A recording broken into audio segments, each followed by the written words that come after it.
Abdurrahman Mahdi, 2014 to 2000 till now, wuxuu ahaa the Deputy President of Unrepresenting Nations and Peoples Organization. He was also the head of the Foreign Relations team.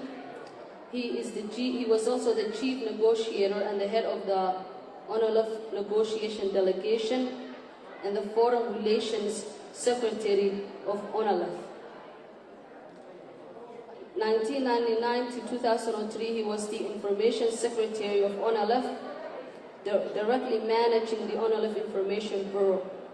In 1997 until 1999, he was the Central Committee member of ONULF. Actually, I'm reading it backward. Let me start it again. From 1987 to 1989, he was the Managing Director of Somali Star Corporation. From 1997 to 1998, he was the Advisor, Helican Citizen Advice Bureau. From 2000 to 2007, he was the Lecturer, Westdean College, London of UK, teaching mathematics, numeracy and business studies. From 1973 to 1977, he joined the national struggle for emancipation of the Ogaden people. From 1978 to 1979, he was the founder and the CC member of the YSLYU. From 1981 to 1983, he was the chairperson of the Western Somali Liberation Youth Union, YSLYU.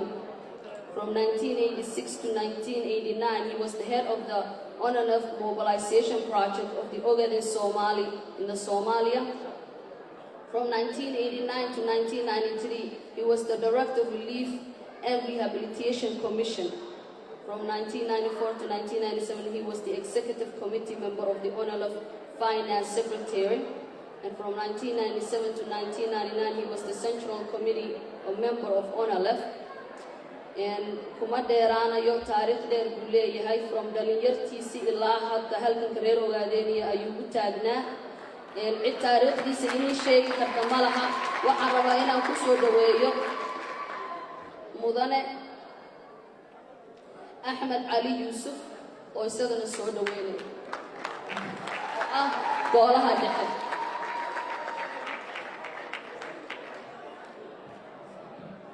بسم الله الرحمن الرحيم. السلام عليكم ورحمة الله وبركاته.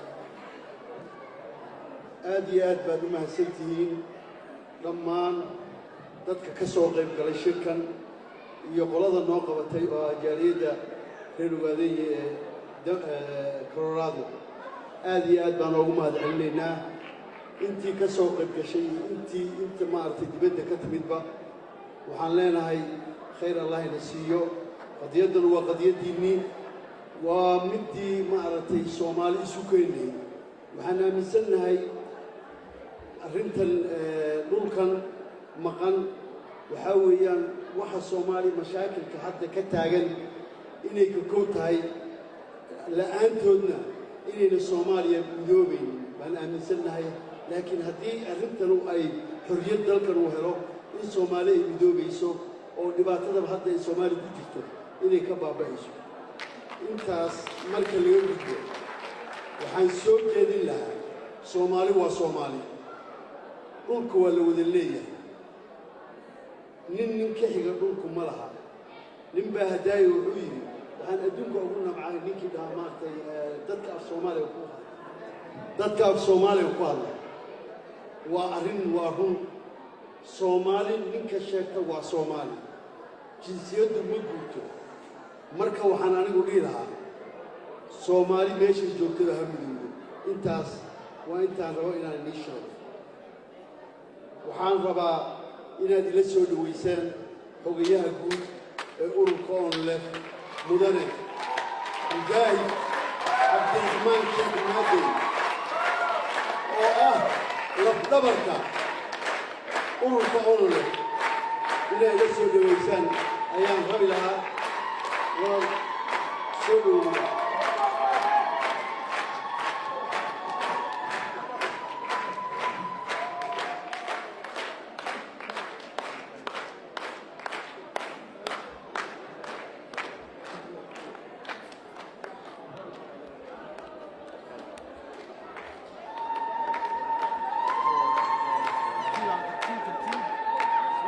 ummadda Soomaaliya ha midowdo laga xaroodo Soomaaliya saacado aad carabiga uma aqaano wax badan kuma akhrin karo carabiga laakiin waxa quraana horena loogu akhriyay maanta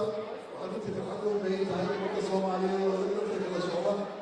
inaan shirka weyn ee qiimaha badan isugu imaano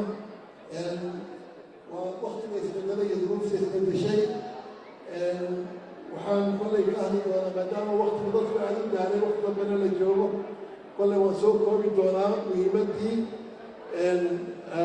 صار الله صعوتان جالس في الإسبانية وين بعد صعوبة كاسو صامين كوي على دولار لما أنا مضى الصومالي من الجواب تبع وعن كم بلابة يا على كجوحه وعلى كوي على هباق مقبل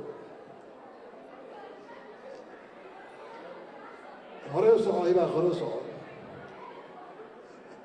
halka uu doonaan filaya calanka jooxo wuxuu ka kooban yahay 3 kalar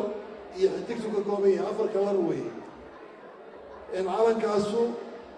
astaan buu taagan yahay astaan aad u ballaaran midda koowaad waxaa weeyaan waa xidigta shanta gees ah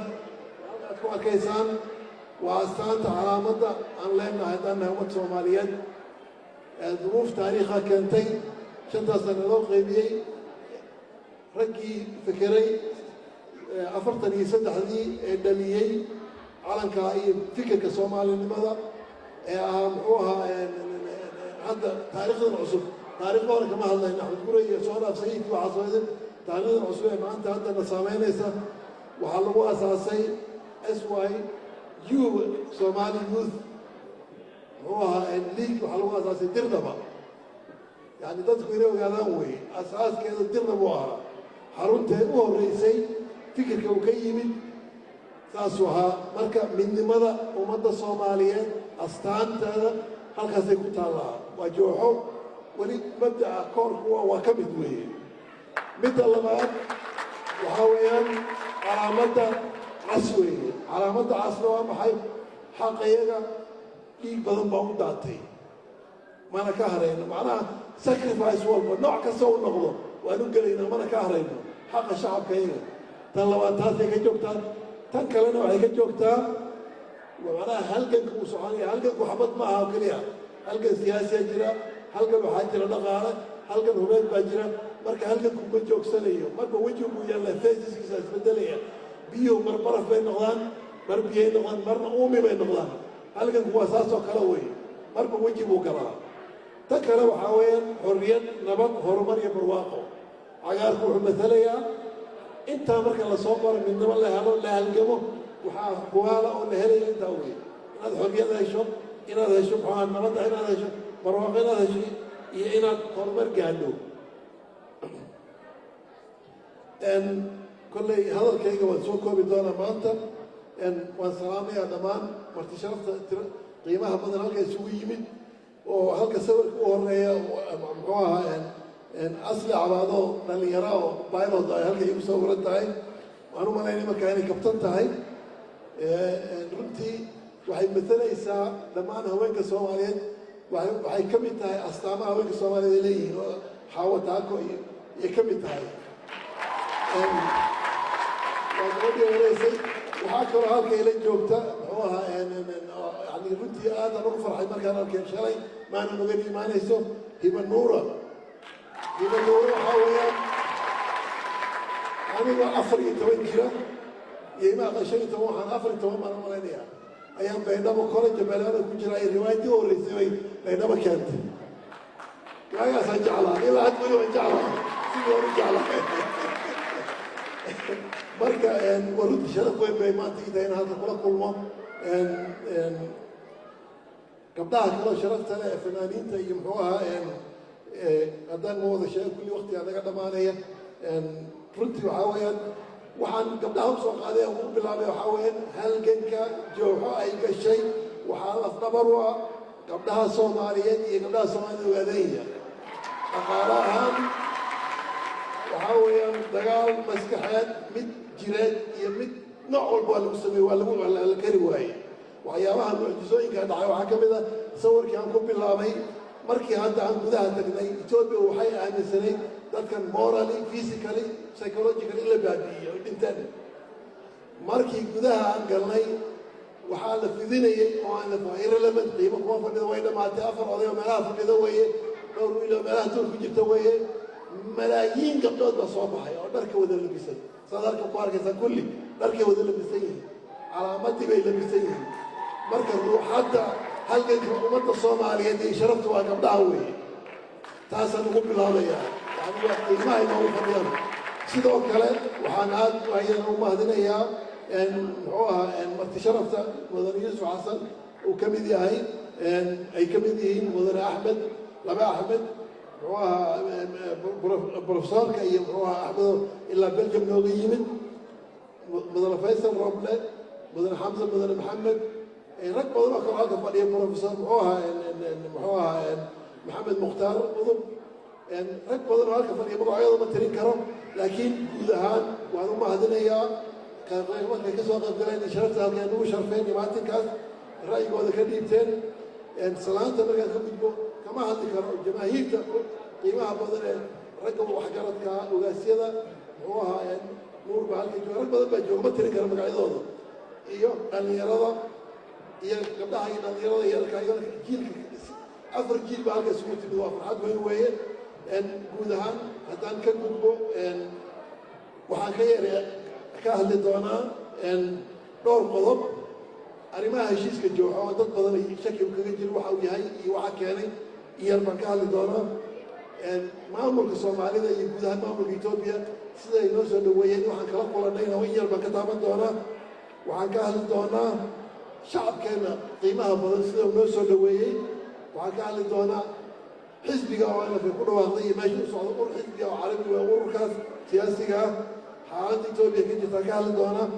waxaan ka hadli doonaa arrimaha shidaalka laga hadlay muxuu ahaa iyo waxa qorshaha jabadda uga yaala waxaan kaloo ka hadli doonaa guud ahaan ummadda Soomaaliyeed geeska Afrika iyo talooyinka u soo jeedinayno intaasaan kusoo koobi doonaa hadalkayga kolley saan ku talagalay ma wada yeeli karo taariikhda markaad fiiriso ummadda Soomaaliyeed soddonkii sanaba fursad iyo khasaara ku yimaada opportunities iyo waxa la yidhaahdo iyo threats markaan soo koobo waqtigaan soo yareeyay 1880kii ilaa 1994 oo waqtigu Yurub hubka badan ay keentay Ethiopia siisay waa 100,000 oo qori baa la siiyey Menelik 100,000 oo qori Ruushka Swiiska Talyaaniga Faransiiska Ingiriiska waa lagu tartamay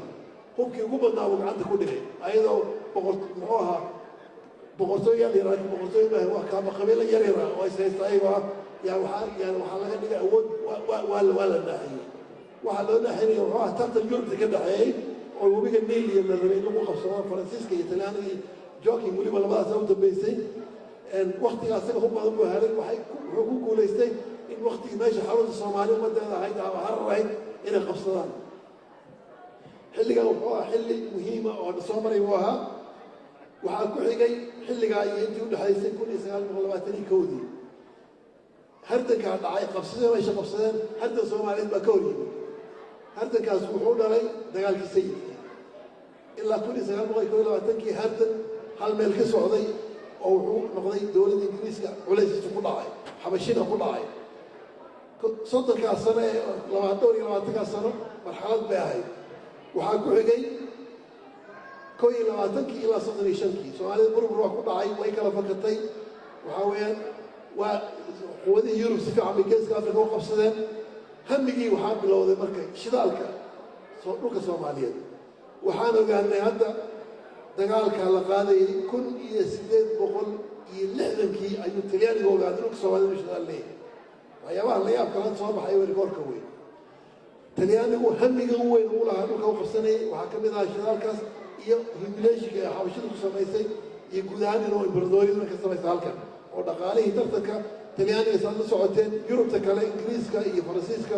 oo bedelay Portugiiska iyo muxuu ahaa iyo Isbaanishkii adduunka intiisa kale qabsatay Talyaanigu waxa ma haysan marka wuxuu ku dadaalay inuu inta yartaa qabsado suu khayraadka marka halka uga faa'iideysto dagaalka marka xilligaa dhacay 1935 ilaa 41 ummadda Soomaaliyeed maadaama cadow Ethiopia ay Talyaaniga taageertay badankeeda inkastoo dad xagna kale soo jeedo jiray تامركي لجبيه حبشدي الله يسقي جولستين مرة بعد بعدنا صومالي وحكون عاي قحكة لي مرحلة كلا كل عاي صوت يشنتي إلا كنت يشنتي مرحلة بعد بعاي أروح صومالي ده سيد رسمي عيتون يلوريجي كنت يشنتي إلا تضواتي الهردك كلام بالله هردك هتدوش كنت يشنتي كلام بالله كعضلنا دي إسرائيل كعضلنا نصر الله دولة الصوماليين جيش في الحديث التحدي جماعتي 75 كي ورادي باليرادة تدواتي لماذا بالله دقال كي دبليو السنة وحقوق بجبوبي إلا تدواتي إلا ستة هذه بسؤال قال مرحلة صوم الرباعي وقتي عيدا وهذا سوق كان هذا نتو كل ما تجي وارث أبوك كشيء وحاب الوضع مرحلتي تدواتي إلا سياشني كودي وهذا نقدر كلام توبي قبل الوضع سياشني كودي لبدي دولة وهو يفلجبه سومالي توبي دقال كي كذا معنا لبدي معمول إجري مركز وحاب بدلي معمول عصب إثيوبيا قعدها لقبتي وحلو ولك تيبي على تيبي عندك صوماليا وحلو ولك تلاقي طبعا قرع ما له سؤال مالك سؤال أجري على كل حال أنا وعلى اللي تتنهض مع الله دقيق وواحد تاريخ كجروي 91 كي أنا وحال على أساس سيدي أفريقيا تدخل عليه محمد على اللغات لا بوجد اللغات غير فما هو مقع مذو حويا هيستريكا مركز الله فيري نوكاس مقع سقورية يوان كيالا أيوة يالا تاريخيا وقورية لكن وعكسي من سنة إثيوبيا وعيبوك وليس تنهدني سدح دي إنه يكلك تقضيات دي صوماليات حد كل حي لما الدولة دول يدد باجرة دول يدد صوماليا أو دول كودي يدد كودي لا هيسي ولا دلي باجرة لكن محل بلاد إثيوبيا وحيكلك تي حد لما صوماليا ولا حد دول صوماليا أو إسبالله الربطة إثيوبيا دول كانت دفاع عليه قضية دي صوماليا ما شوي خف على المركز وحاسب عليها الصومالي النتيزم ومعناه دي هي حدث كذا كسواس اسم الله رمي قصة مركو حين قلت بقى الصومالي قد يقول لي تلفون قاعدة كلوين مع كرا تاريخ الله رأي كرا ما لون هذه كرا ما لهين مركا إن بلوت اللي له دولة صوماليين كل إثيوبيا كمان ربطين ضد صوماليين أو ضد يدول صوماليين اللي يستأجروا مركو كان وحتى هذا هو قرية أيوة ذا مركا اللي راه توانكي أو قرية إثيوبيا إثيوبيا هي تري يوان كساس قرية حتى دولة الصومالي كل كذا هذا خصوص يوان ذا مركا كان ناس أو قرية بأوريجيت مركب waxaan qasab ku noqonay si loo xaqiijiyo in dawladda Soomaaliya balaaris ay wadin laakiin dadka dhulka lahaa inuu dhulkan ka dagaalamayo oo waxa meesha jiro san aqbalayn ay sabkeedu ahaa marka taayada saas ay ahayd magaca intaas kaga gudbaya ogaadayna waa soo eray Soomaaliya way magaca ariga oo eray Xabashi ma waa eray Soomaaliya way maradu Soomaaliya hayna dhulka dhul Soomaaliyeed magaca loo bixiyo inta intaas kaga gudbaya laakiin magacu muhiim ma aha waxa muhiima intentionka ujeedada la leeyahay muhiima oo ayna la waxay u dhalatay ummadda Soomaaliyeed ee Itoobiya ay gumaysato inay xoreyso ama nabada ku xoreyso ama dagaal ku xoreyso ama siyaasad ku xoreyso waxa la gooyo marka taas laga raaco ayaa asalkeedu yahay hadda isbedelkii kala dhacay marka 20 sano from 91 ilaa 2019 haddankii ugu cusraa ay Soomaaliya ummadda Soomaaliya meesha ka gashay dagaal ballaaran baa ka dhacay burbur badan buu keenay ilaa aakhirkii qowmiyadihii kale ay ku soo biiraan ilaa maamulka TPLF xukuumadda IPRDF uu burburo hadda isbedel u yimaado marka laga soo bilaabo 91kii oo aan Ethiopia heshiis bay la gelaysay 91kii heshiiskan gal wuxuu ahaa in xaqna nabadgelyo ku raadsano aan ka qayb galno doorashooyinka ballan qaadeen charterkii ku qoreen ummadda waxay xaq u leedahay ilaa go'aytaan haddii doortaan ساسا كوكا لنا توانكي دولتي ورئيس أنت توجي دور شادي 87% وأنا في كل رئيستي وايدستي ما أمر كان هذا جرا عالم كان جرا وما أمر كبيس وأنا في الاستبوها عالم كان وانا يسووها عالم صوماليا مقع عن دولة ديان كصوماليا وأنا في بيس وقاعدين أمين بهم أو أنا لا أمين بهم كي مركب قبضتي حكم كل أمين بهم أو قاعدين سببتوا حوالي ضد صوماليا أو إيه تسوق وأنا بعد قارن dadku waa Soomaali dhulka Soomaali baa waxa ku qoran hadda shirwani u dambeeyay waa la yiri hal fasir dhulka yaa laba nin qofka asalkiisa hooyadii ama aabiyay Soomaaliyiin baa dhulka iska leeyahay lama oran qofka xadkiisu yahay xadkiisu yahay lama oran dhulka waxa iska leeyahay qofka Soomaaliga Soomaaliyu yahay qofka hooyada ay Soomaali tahay ama abiyu Soomaali yahay isu yaqaan Soomaali weeye yaa dhulka iskale marka professor Ahmed hadduu yimaado madaxweynuhu ka noqon karaa simple as that waa rasmi weeye waa xeerka ururka ku qoran kaas weeye 91 heshiiskaasaan la galnay 94kii bay buriyeen 94kii iyo buriyeen oo dagaalku wateen lagu qaadeen 95kii qabdaara yaan sugu nimid waan heshiin kari weyne 98kii erga labaad baan wada galnay hadda wiilka allahu naxariista abiiba lagu dilo ergadii ahaa deeq cabdirasalaan naxariista oo wafdiga hogaaminayay macnaha Ethiopia ergadii bay dileen way wada halka guriga ku burburay waagaasaan waan ku gaarnay mar dambe in Ethiopia gudaha ma kula hadlay waxaa weeyaan waxaa ku xigay wada hadalkii 2005kii ergay soo direen waan safgaran weyne intaa wixii ka dambeysay marka wada hadalku u istaagay waxaa ku xigay markii dagaalkii Cumar la dhacay dagaaladii badan dhacay adduunku pressure saaray oo dad badan oo muxuu ahaa yani advocacy muxuu ahaa oo aan afkiyo shacabkii Soomaaliyeed meel ba joogan culays saaray Ethiopia inay ogolaato markii dambe inay wada hadal rasmi ah la gasho waayo shuruudana waxay noqotay dowladda dhexaad oo aan la saddexaad marka dowladda Kenya iyo Soomaaliya nagala joogo yaa gubasho oo fidisay 2012 ayuu wada hadalkii kuwaad bilowday for the first time historic Ethiopia ogolaato inay la fariisato dad u halgamay xaqooda saad la socotaan lixday saddexdii wadiida xayla salaasi dowladda Soomaaliya markay tiri wada hadalkii oo yuuda wafdigii markaas jabaate ogada liberation front baa loo jiray way diiday Ethiopia xataa waxa naga dhaxay dadkeeni way ma fariisan karaan sababkeena way diideen 86kii markii Djibouti la sugtay way diideen hatta wasiirkii Soomaalida oo ahaa Allah naxariisto Maxamed Ahmed Jaasi oo wasiirka dalxiiska ahaa oo wafdi kamid ah ayaan soo raacay ka imaaneen diyaaradda boorso ee laga reebay maxaa kalifay marka in 2012 Ethiopia ogolaatay in stress oo la kula fariisato because xaqi shacabku wuxuu gaaray meel ay martaba qarin karin 2012 ila 2000 September October 2020 2018kii wada hadalku ku socday up and down waa isbari weyn ilaa rejiimkii uu ku tagay meel sanaawi isbedelka dhacay marka abiye uu yimid waa isbedelkan uu la yimid waxaa abuuray runtii markaan iyar ku noqdo marka Ethiopia ay diiday kulan wada hadal ay gasho shacabkan waxay diyaarsadeen inay dagaalamaan waxaa abuurmay ciidanka ayaa taageerayay ilaahay mooyo qof kaloo taageera ma lahayn dowladda Eritrea oo xafiis ku siisay Asmara intaas kaliya ayaan ka haysan wax taageera walaalaheen Soomaalida ayaga iska rafasana hadda mar ayna caybooda rafasana laakiin hadda waxba ay u raacin waayo waxa weeye aygi baa la diray ayaga gumaysi dhinacooda kala jira nooc kale ka duwan kan oo macnaha waxa la yiraahdaa muxuu ahaa waxa toos loogu gumaysi indirect colonialism ayagana lagu qabsaday si dadba baa Soomaaliya gumaysi u gashay waxay noqotay proxy marka jawaabtu waxay noqotay marka inay isku tashato ilaahay awoodeeda gasho isku tashato dagaalanto shacabka Soomaaliyeed boqolkiiba 90 halganka uu taageeray waxay idin la socon wiilka iyo gabadha ku dhaca moogaadaya gudaheeda ama aan noqdo gandiragteeda waxa laga yaabaa Nairobi in la geeyo ama Djibouti la geeyo ama la geeyo Xamar waxa inta marnay qof Soomaali ah maamulada Soomaalida way nala dagaalameen maamulada loo dhiska ah way nala dagaalameen laakiin shacabka Soomaaliyeed ayagana qarinay ayagana gudbinay ayagana daweynay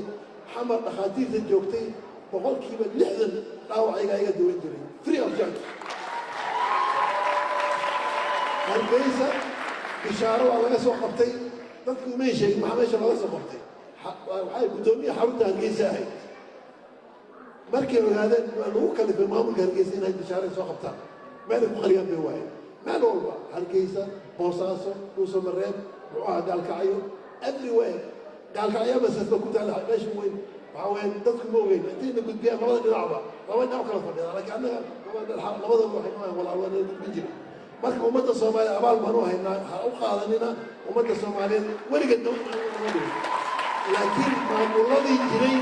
maamuladii jiray warlordska ahaa dad weyn bay ka galeen shacabka Soomaaliya annaga ma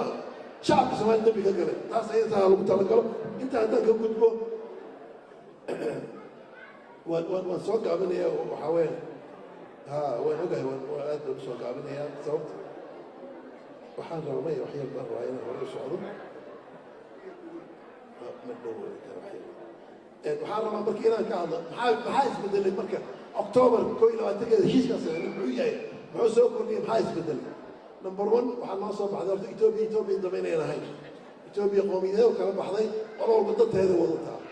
qofka fagaaraha ka maqan baa ku qadaya marka dawlad Soomaaliyeed caawisana ma joogto reer galbeedna ma caawinayo reer barina ma caawinayo dagaalkuna waxa weeye waa xeelad weyn xeeladii maanta waxay isu bedeshay ummad walba inay xaqeeda ku raadsato si nabadgelya Oromo waxay ka mid ahayd isku dhinac la fadhiinay dadka la gumaystaan wada ahayn dadka la wada cadaadeen wada ahayn waxay ku guulaysatay waxay bilowday dhaqdhaqaaqan hadda socday ee nabadgelyada ah 10 sano inaga horreeyay waxay ku guulaysatay maanta inay xukun qabsadaan macnihi marka waxaa weeye xaqayga waan ku raadin karnaa si nabadgelya wax xaqiiqa weeye waxaan ku guulaysanay dowladda abiya waa ogolaaday number 1 inuu argixisa ma aha number 2 inuu waa leeyahay ogolay inaad siyaasaddiina si nabadgelya ku raadsataan heshiiskan galnay waa very clear uu qorayaa kow labada dhinacba waxay kor u haynayaan oo ballan qaadayaan xuquuqda ku qoran dastuurka Ethiopia yani dowladda Ethiopia waxay ballan qaaday oo shuruudda ka wadahay dastuurkeeda waxay ku qorantay maxamed baaraha muxuu ahaa rule of law sharciga ayadu degsatay dastuurkeeda yani dadka ummadda ay ka tashubada loo ogol yahay waxaa loo ogol yahay inay ismaamulaan inay ballan qaaday inay ilaalinayso waa kow waa qodob muhiim oo hadda ka hor laga hayo ما هو قلنا لكن بلغات رسمي إلى شيء سقطه قضى تاريخي أيون نقطة إن إلى ليس حقوقها كقول الدستور كإثيوبيا إسلام كان إن القنصتي بعيد الله قبض سببها التقال كان أوجد إلا أبارة the root causes of the conflict إلا أدرس جريه والله ما القضاء أي مركز كون هذا وقضاء أساسي سياسي وقصة قرني كو مركز تايا وقرادين أنه مركز حنا قرادين to end hostilities dagaalkii aan wadnay inaan joojinno ayaguna ay joojiyaan qodobka waad kaasoo ahaa midda kaleeto in oo aan loo ogolaaday inay ujeedooyinkii siyaasadeed ayadu lahayd inay si nabadgelya ku raadsato politic waxaa ku qoran that ONF shall pursue its political objectives through peaceful means and with the assurance that the Federal Democratic Republic of Ethiopia will respect and uphold its constitution وقضب تاريخي أول معنيه وحاويا أو أن لم وحق لذا إن يجدون كل سياسة سنة بتقليها قوضته أيضا دولته من إبن القادس السور كذا إلى الله هذا الشيء هي اسمه ديمقراطيات أي كتش إلى قويتان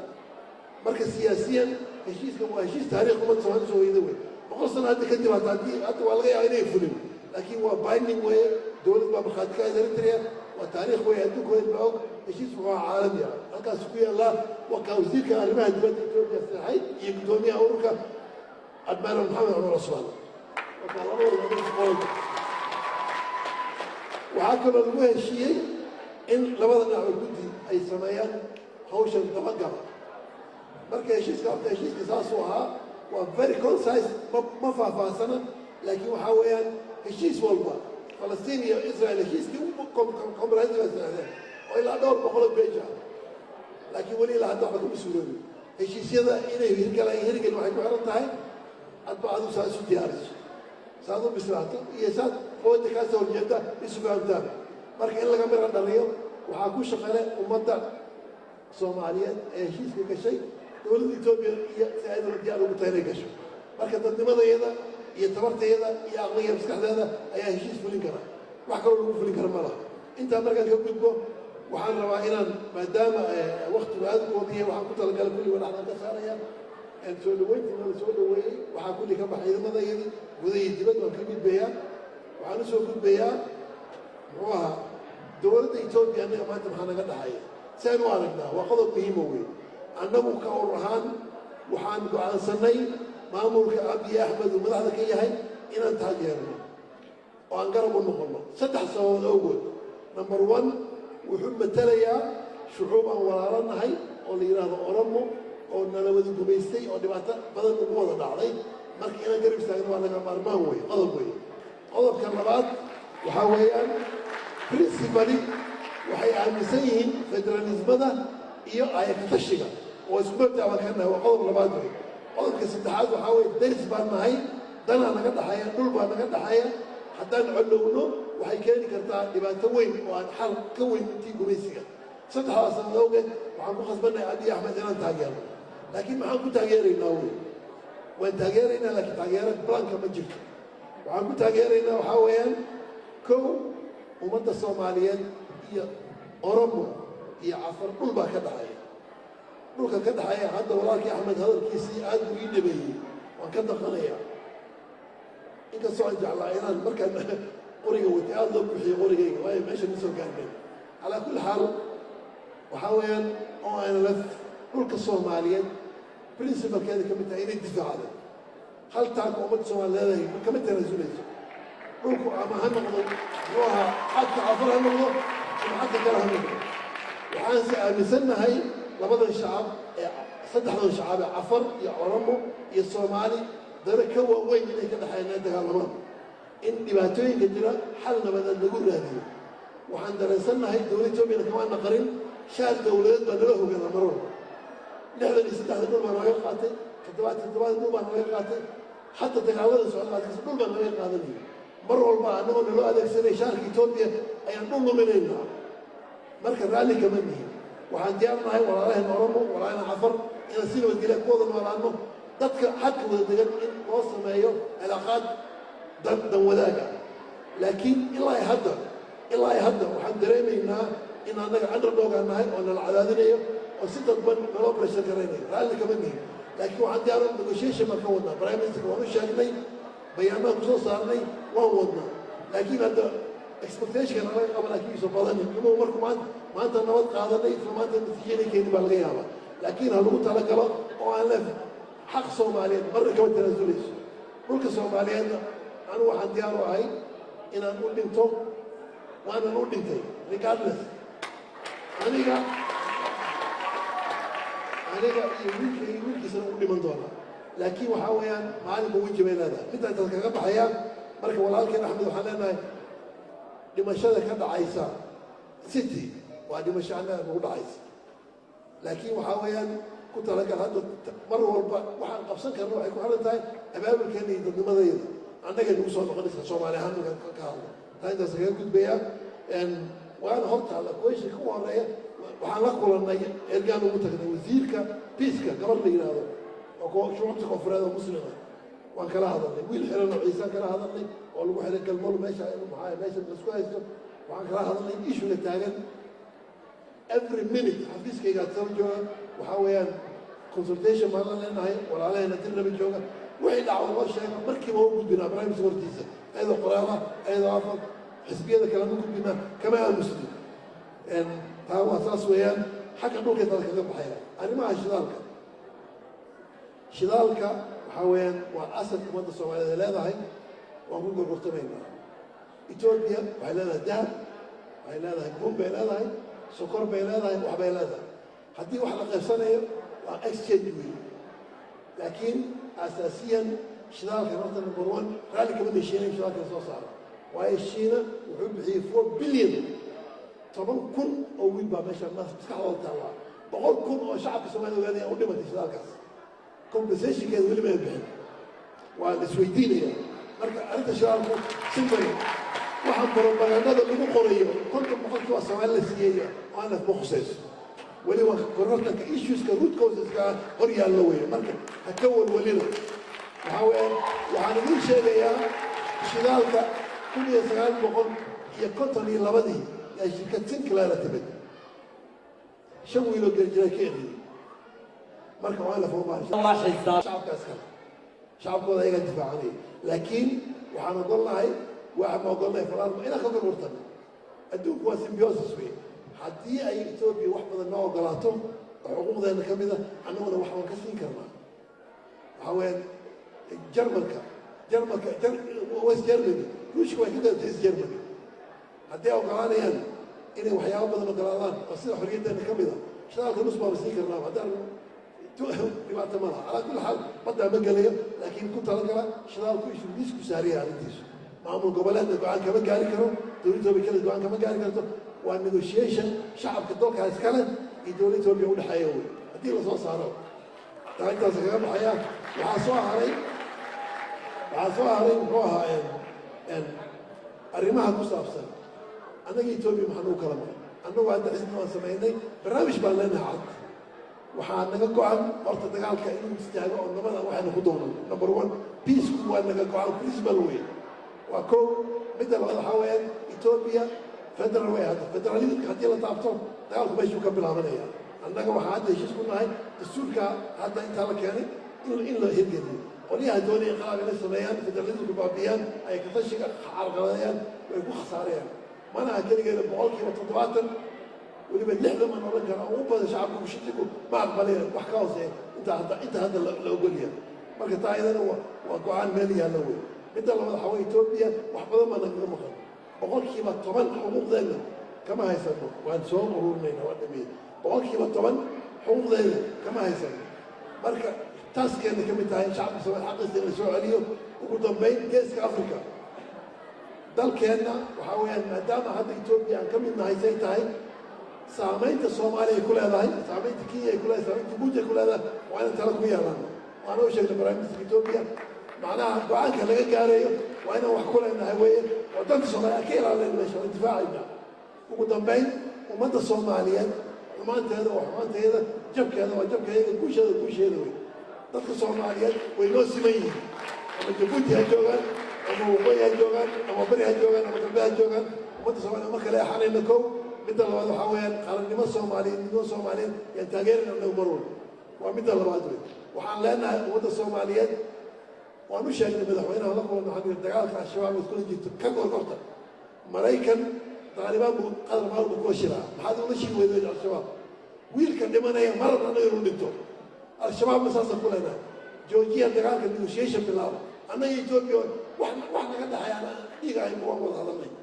waa la heshiin karaa marka aqoonyaanka lafta inay ka hadlaan wey Soomaaliya nabad bay u baahan tahay xal qori laguma xallin karo waxba taa iyada waan usoo jeedinaynaa kow midda labaad Soomaali wax badan baa isku diray Soomaali mar waa soo uriyaan oo isu yimaado dowlad baa tig ma soconayso Soomaali wali sida waa wada hadlo maxaa dagaalka keenay maxaan isu leeyahay shacabiyana ahaan oo taawada heshiiyaan maamulku ku imaanaya maamulka kor ka bilaab faa'iido ma keenay marka waxaan leenahay reconciliation Soomaaliya waa mid dhiman buu ahaa mid dadka Soomaali ka yimid ma ahayn meelo kale lagu sameeyay dadka Soomaaliyeed sida ay soo hormarisaan hawada xaajooda dagaal dabanaya xal lagu gaaray wada hadal iyo walaaltinimo kaasa Soomaali soo jeedinayna aad baan salaamaya walaalka wasiir ay dhigtay waxa weeye aad baan ugu faraxsanahay maanta tiimka Soomaalinimada waxay ugu qabanaysaa ka dambeysay jacliya Soomaalinimada assalaamu calaykum wa rahmatullahi wa barakatuh